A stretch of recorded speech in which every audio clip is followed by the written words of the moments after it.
The centre on Friday told the Supreme Court that a Central Bureau of Investigation probe was not needed into the Tablighi Jamaat event at Nizamuddin Markaz, as the investigation by the Delhi Police Crime Branch into the event is at an advanced stage. The centre also said there was no negligence or delay in the dealing with the issue. Markaz authorities were apprised of the situation on March 21st and told to send foreign and domestic participants back to their respective places, but no one paid heed, the government has said. The Supreme Court today sought the centre's response on a PIL seeking capping of treatment cost of infected patients in private hospitals. The plea has also sought increasing the number of private quarantine facilities and hospitals with an option to the infected people for availing such facilities on payment basis, and said that currently such an option is not given to patients.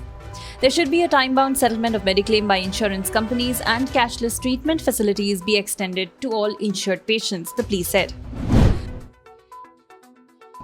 The Finance Ministry said today that no new government schemes will start for a year in a move to tighten spending amid rising coronavirus cases.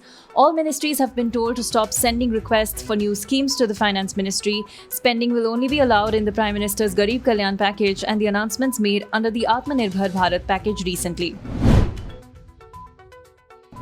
With malls and restaurants set to reopen from Monday, the centre has issued guidelines that include temperature screenings at entrances and permitting visitors with face covers that need to be worn all the time.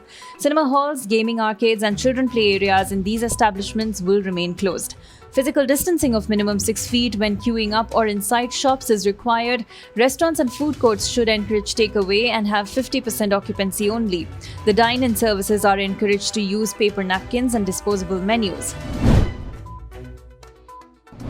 The centre issued guidelines for reopening of religious places. Apart from social distancing and face cover, the rules say that touching of statues, idols, icons or holy books is not permitted. Common prayer mats should be avoided. Devotees should bring their own. Also, no physical offerings are allowed like prasad or sprinkling of holy water. Singing is also discouraged and large gatherings remain prohibited. The Home Ministry has issued SOPs to curb the spread of coronavirus in offices after they are allowed to reopen under the unlocking exercise.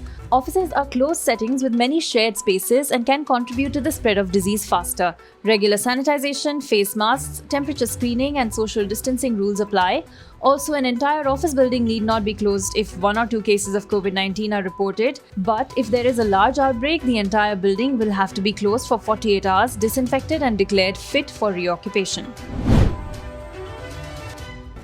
One person has been arrested in connection with the killing of a pregnant elephant in Palakkad district in Kerala, State Forest Minister K. Raju said. One man named Wilson, who carries out farming in areas around Ambalapara, was arrested for his alleged role in the incident. Efforts are underway to nab the remaining persons.